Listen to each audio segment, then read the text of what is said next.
It's amazing how many people are bringing up MacIntyre. I am shocked every time I talk to somebody and they're like, "Oh yeah, by the way, I'm rereading After Virtue, or I'm reading, another book by MacIntyre or something like that." So I think you're definitely right. I think we've moved into a new political moment. Both the end of left populism and COVID, I think, have totally changed the kind of world we're in right now. And those of us who are serious about political thinking, I think, are no longer thinking in the mode that we were thinking from, say 2013 to 2020. Yeah, no, I have this thing about when there's political activity to be had, everyone's talking and thinking about politics, talking like just the terminology is like bases and movements and voting and elections and whatever. And then when there aren't any kind of prospects, which was like the case throughout the kind of 2000s and early 2010s, especially, the thinking becomes much more like sociological or philosophical, and we're asking kind of these deep questions. And I think we're kind of back into that. Yeah, definitely.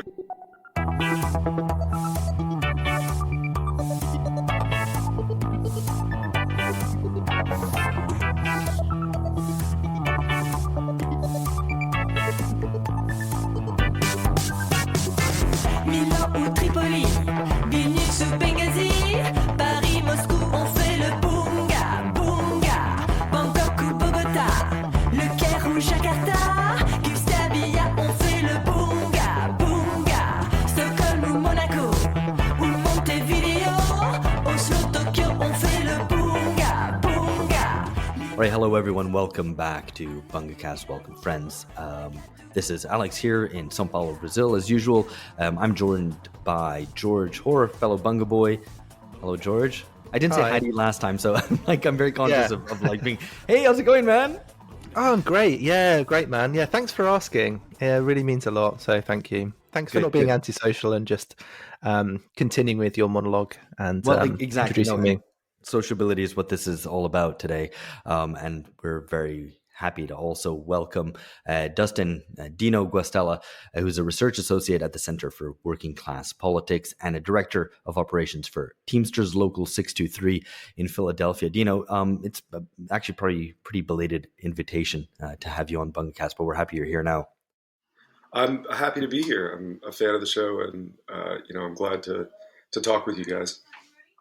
So, we're very happy to have you on, and this is also a Damage episode, an episode in partnership with Damage Magazine, a magazine that you've written for a while, and we're going to focus on one of your pieces in issue 2, the second print issue of Damage Magazine, which is about drugs, liberalization, social breakdown, focused on Kensington, Philadelphia, in Pennsylvania, which we're going to get to in just a second. But I wanted to, because most of our listeners aren't in the US, or at least half of them aren't in North America, if you could tell us a little bit about the Teamsters, for people who aren't familiar with what that union is and who it represents. Sure. So we like to say it's America's strongest union.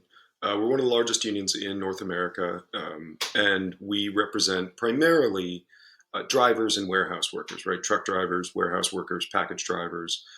The name Teamsters, our union was founded in, I think, 1903. The name Teamsters comes from the fact that back then, a person who drove a team of horses was called a teamster. So once this became mechanized, the working class kind of ethos behind being a teamster carried on. And so the name comes from driving a team of horses, even though for most of our history, almost all of our history, it has been driving mechanized vehicles. Right. So it's a very strong union. We are one of the few unions, I think, in North America that is not a part of the AFL-CIO. We left the AFL-CIO sometime in the late 90s, I think. And there's some talks about maybe rejoining the AFL-CIO, but we are an independent union in that sense. And as such, there's a lot of really interesting politics that goes on in the Teamsters. And some of your listeners may have been familiar with the almost strike that we had with UPS, which is our largest single employer, which would have shut down the American economy effectively.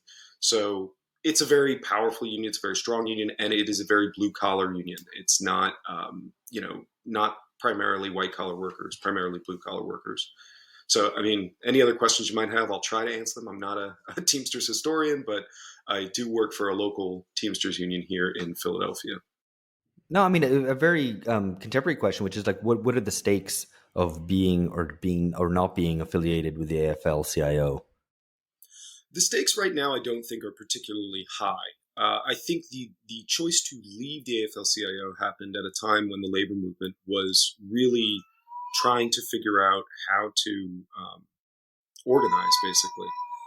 At the time in the 90s, the Teamsters and a few other unions had effectively decided they were going to embark on very large, very expensive organizing campaigns to try to figure out how to break the deadlock of the fact that we are losing so many workers in the organized labor movement in America.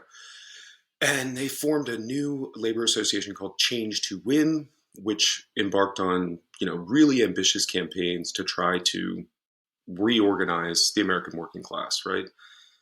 Unfortunately, because so much of this stuff is structural and has to do with the, economic makeup of the society and less to do with certain techniques or strategies in organizing, that effort did not yield the fruits that, many of the unions were hoping it might yield.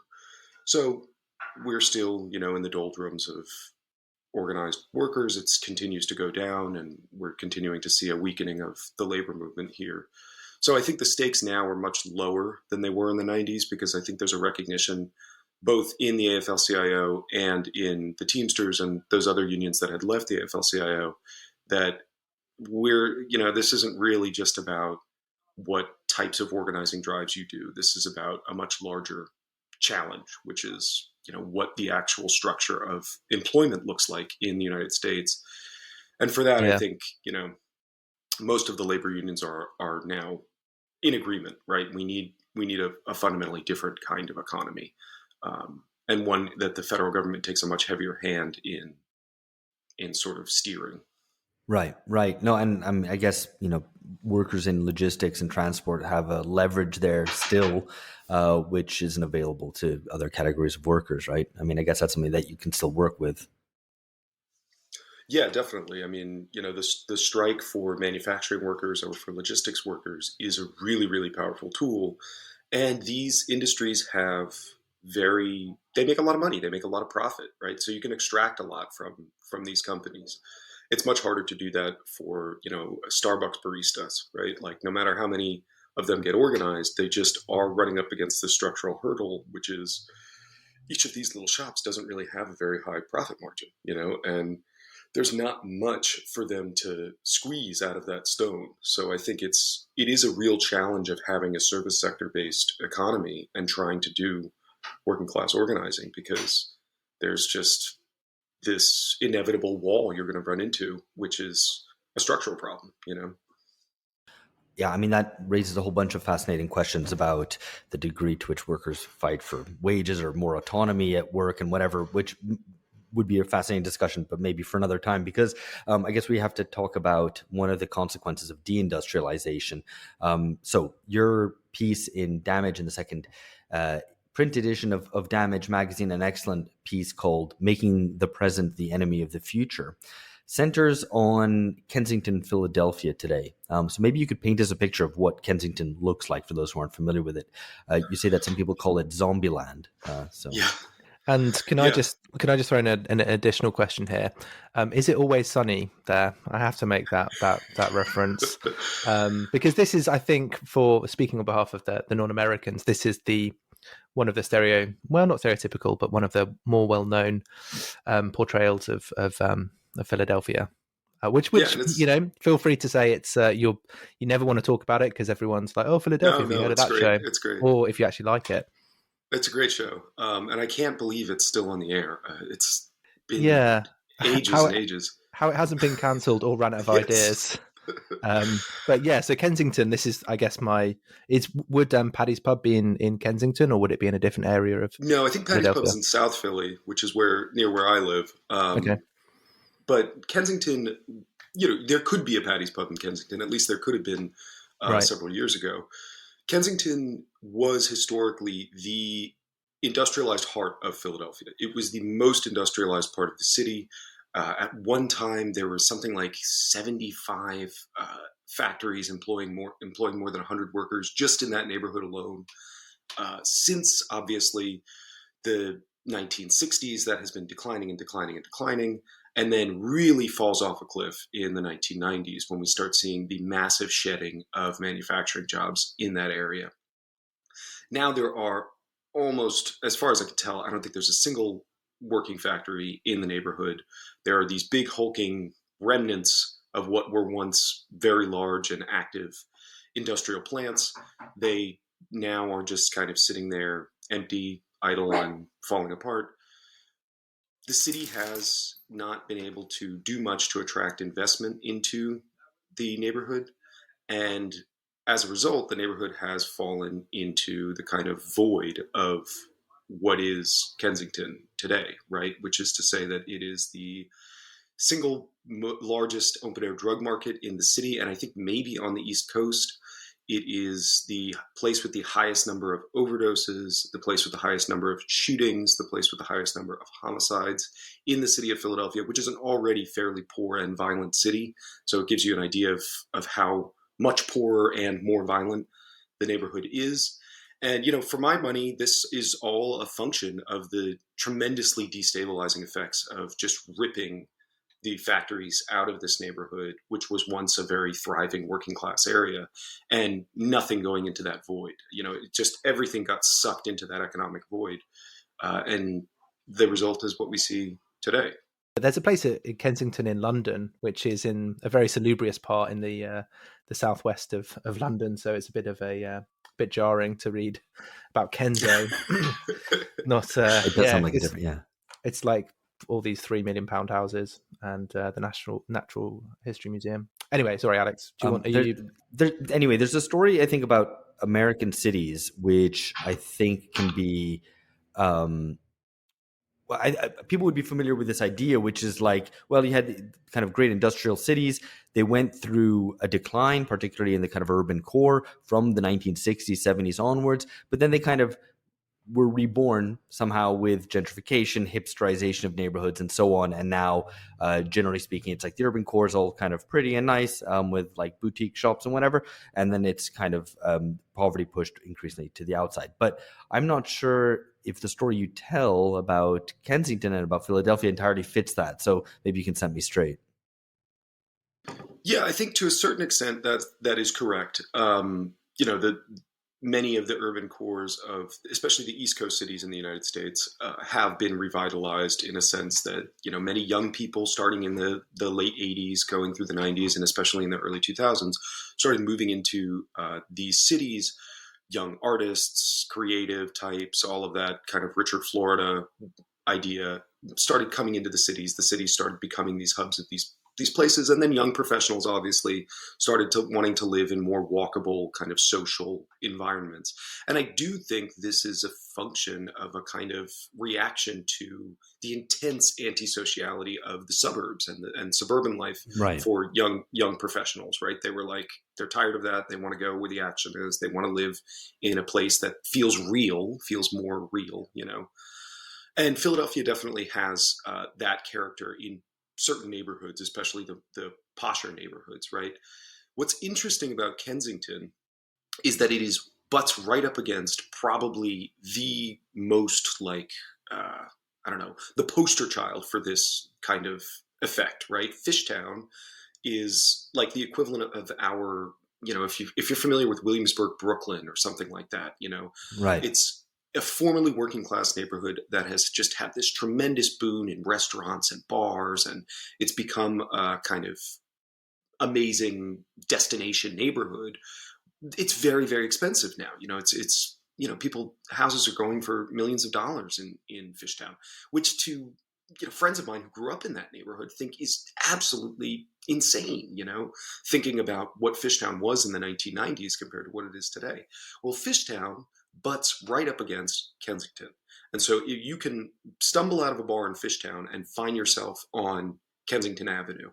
And I think the juxtaposition of these two neighborhoods, George, you were talking about Kensington, London, and Kensington, Philadelphia. Yeah.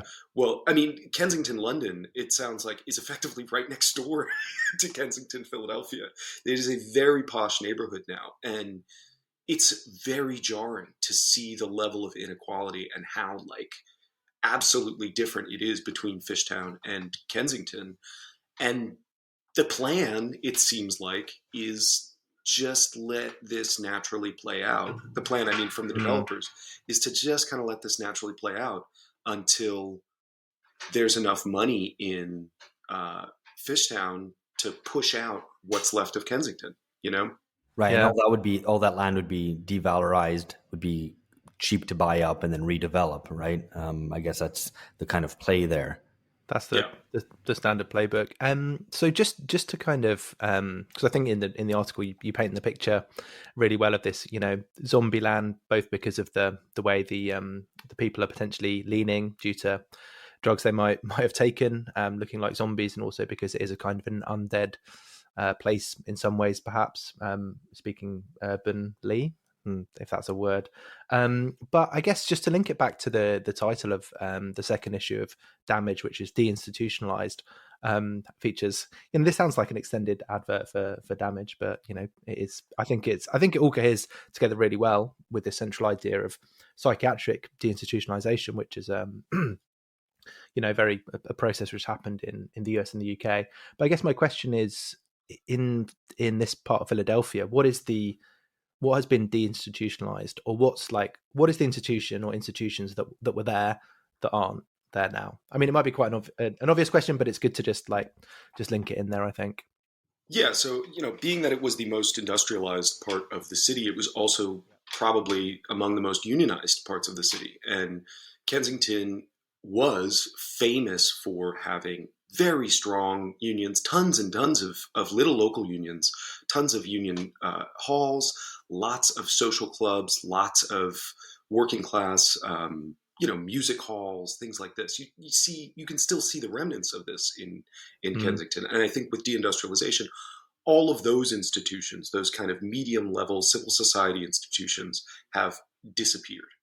The other deinstitutionalization that I think is significant here is the United States has almost no way to deal with psychosis, public psychosis, or drug use, right? So the only institutional mechanism to deal with this is by locking people up effectively.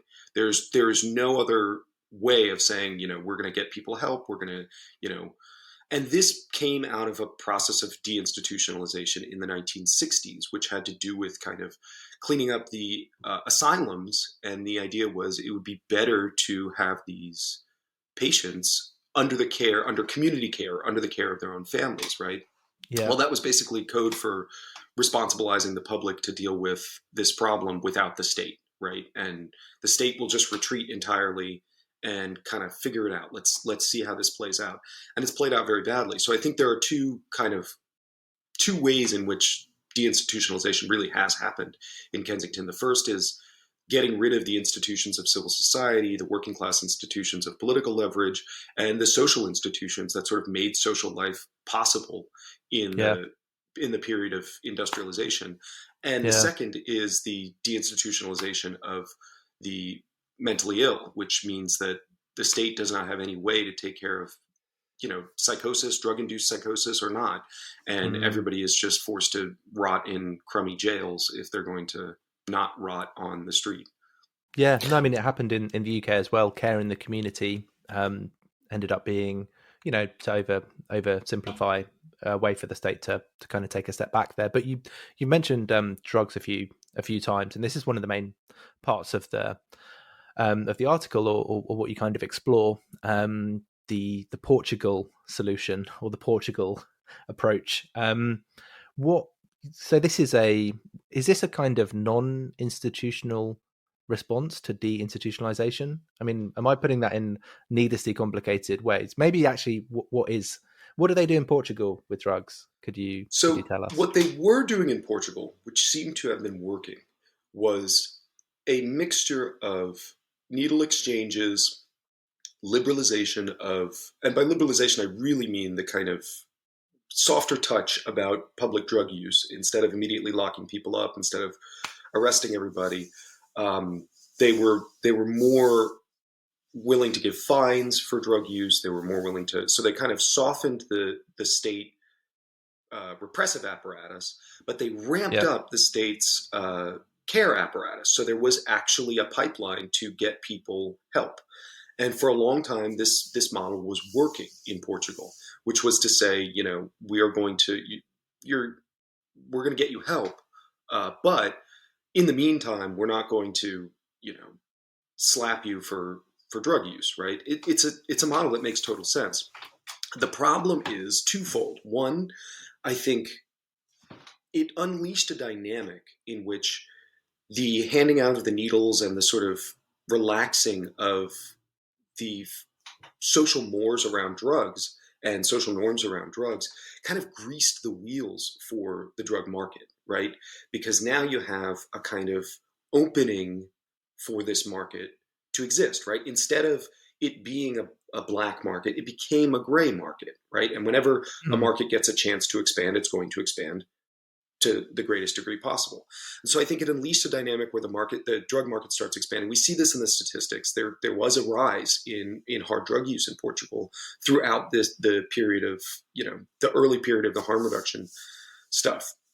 And then what happens is the state's ability to care for these people starts to get very strained. So this is where the title of the article comes from, which is to say that you can say, if resources were not a problem, you can say this is a model that will work. But eventually, you're going to come up against the hard fact that by expanding the population of drug users and expanding the population of addicts, you are going to strain the possibility of rehabilitation for these things on the public purse, right? If the population just keeps expanding, the public are footing the bill, and eventually there's both a political and an economic imperative to say, we got to cut back, right? So what did Portugal do? They cut dramatically on the care side of things, but they kept in place the needle exchanges, the harm reduction, and all of the cheaper ways of dealing with the problem, which just exacerbated it. And the actual architect of this has said repeatedly that this is not, you cannot just decriminalize drugs and hand out needles and think this is going to solve the drug problem. It will make it worse. Despite the fact that he said this, Americans, I think Americans in particular, I'm sure it's happened elsewhere, but Americans in particular, immediately ran with the decriminalization idea. And even though we have no public health mechanism to solve this, I mean, we don't even have a public health system. In Philadelphia, we don't even have a single public hospital. We have no real way to provide drug rehabilitation. So instead, what is happening here is people are saying, well, at least we can prevent people from overdosing. At least we can prevent people from contracting HIV. At least we can do these things. And I understand the impulse there, but I think many people underestimate the effect to which they're greasing the wheels of the drug market and speeding up, accelerating the ability for this market to sort of really get its hooks in that part of the city. And that's what's happened. I think for many of us, especially Gen X and millennials who grew up through the war on drugs and all the chaos that caused, that the default response was a libertarian one, right? That, well, people should be allowed to choose what they want to do as a kind of as a sort of moral principle, and as a more consequential one, looking at the consequences of what the war on drugs has been, both in kind of across Latin America, but also at home in terms of the repression and the increase in mass incarceration, which is now finally kind of peaked and started to decline in the US. That given all that the response has to be legalized, and that was kind of a bit of a mantra, I think, for anybody kind of to slightly left of center across the board. And I think what's interesting now is we're in a historical moment, I think, where people are starting to go, well, that's obviously not enough. That in fact, even state authorities have caught on to this more libertarian approach, as you indicate, and realize, well, actually, that isn't the solution that we thought it would be. we're in a weird halfway house where the war on drugs still kind of continues, albeit in a much more attenuated fashion. But at the same time, we don't really have a complete reorientation to how we might deal with these problems.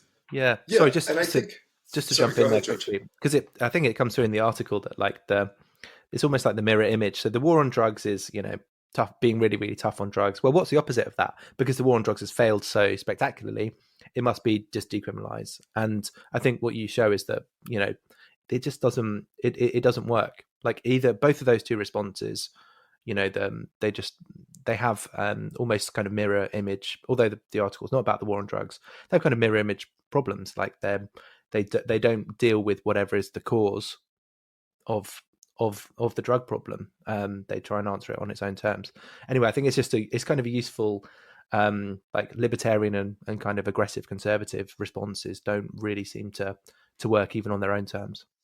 Well, and I think what's interesting about both of them is that they're both, no one ever talks about it in this way, but they're both fiscally cheap responses, right? Like people always forget that for a period, I think many people on the left thought, well, this is so expensive. The war on drugs is just so expensive. No, it's actually much cheaper than fixing it the way that we want to fix it, right? Like a genuinely social democratic response to fixing the drug problem would require way more money than what the war on drugs required, because locking people up is way cheaper than reindustrializing, reorganizing your economy, and providing like a robust, social safety net, or even a robust social system that can provide like the basic necessities of people, right? Right, and I think it's useful that you say, I want to highlight this, lest it gets kind of, goes under the radar. But the approach that we want, as you put it, it's not just more care for drug addicts, support, etc., help to get back into the job market and stuff like that. You're talking actually reindustrialization, offering jobs, a much broader kind of reform of society than just what is normally spoken about, as the response, which is neither the libertarian nor the conservative one, which is like a little bit more care. And it's like what you're saying is not just the care stuff. It's not just the kind of soft support for those who fall through the net, but actually a much more important restructuring. Right, and I think the challenge about this is you have to actually have, this goes back to what you were talking about before, Alex, about like the knee-jerk kind of legalize it, right? I think the knee-jerk legalize it response was a moral response to the war on drugs, seeing the war on drugs as being so bad, being like, well, we have to go the other way with this. Unfortunately, I think the unexamined moral shift that happened there was by saying legalize it, you're also saying that drug use is effectively a moral neutral, right? And that the society should be effectively neutral on addiction. And it's up to the individual, it's up to their what they decide to do and how they decide to live their lives and all this kind of stuff. It's very libertarian. But it's also, I think, mistaken in that there's this idea that there is a set population of drug users, right? It's basically X percentage of the population, right? And if they want to use drugs, like let them do it. It's always going to be that percentage.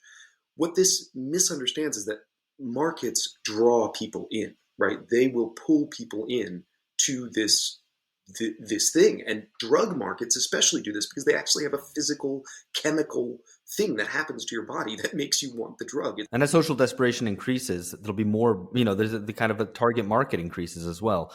I was going to say, you have to have a moral argument to say, we actually think drug use is bad for the society, to the extent that it exists in America, which is just absolutely phenomenal. And two, how do we actually stop people from wanting to do drugs, right? Not how do we get people off once they're hooked, but how do we actually prevent the drivers of addiction? And I think if you agree with both of those things, you come to very different conclusions than the harm reduction people or the war on drugs people. You have a totally different way of thinking about the problem. Right. And I mean, it's a testament to a change in social mores, because if we think about the way that advocates for liberalization spoke in the 80s and 90s, it was always perhaps overly defensively, like, we're not in favor of taking drugs. We're just saying that the whole war on drugs is terrible, right? Because of all its negative consequences, both at home and abroad, etc. And now it's slipped into a much more curiously enough, a much more like affirmative response, which is like, no, actually drugs are cool too. You like go ahead and do that. And so that defensiveness is gone. I think the lack of that defensiveness is merely a reflection of the fact that the authorities are more open to kind of liberalization. And then people feel like, well, actually, no, we can say that taking drugs are fine. There's an interesting analogy, I think, even with, and this is a real error that's made, even with sex work or with prostitution, as it was traditionally called, which is that there's an analogy made between kind of recreational drug use. You choosing to do some lines of blow at the weekend, or a student or whoever deciding to make a little bit of extra money having an OnlyFans versus kind of street corner prostitution or the desperation of drug addicts with little else in their lives. And a kind of analogy that's made, or an elision between those situations, as if it's all the same. It's like, oh, well, it's empowering for me to do this, or it's liberating for me to do this. Therefore, this is something that can apply across society. Hi there, friends. This is the end of a sample from an episode available only to subscribers at patreon.com/bungacast. For $7 a month, subscribers get at least 4 original exclusive episodes a month, featuring Alex, George, and Phil, as well as our regular contributors, Alex Gurovich, Amberly Frost, Catherine New, and Lee Phillips. We've got episodes on current affairs, extended interviews, exclusive episodes on theory, history, culture, docuseries, analyses of film, and our responses to listeners' questions and criticisms. And for $12 a month, you also get access to the very special BungaCast Reading Club, where we present the key books and essays necessary for understanding the world today, how we got here, and where we might be going. Of course, if you just want to try us out, there's also a $3 entry tier giving you 1 exclusive episode a month. We do hope you'll join us. These are turbulent times, and ideologically confused ones as well. We tried to find some political clarity so that we might move beyond the age of bunga bunga. Dakar ou Brasilia, Koweït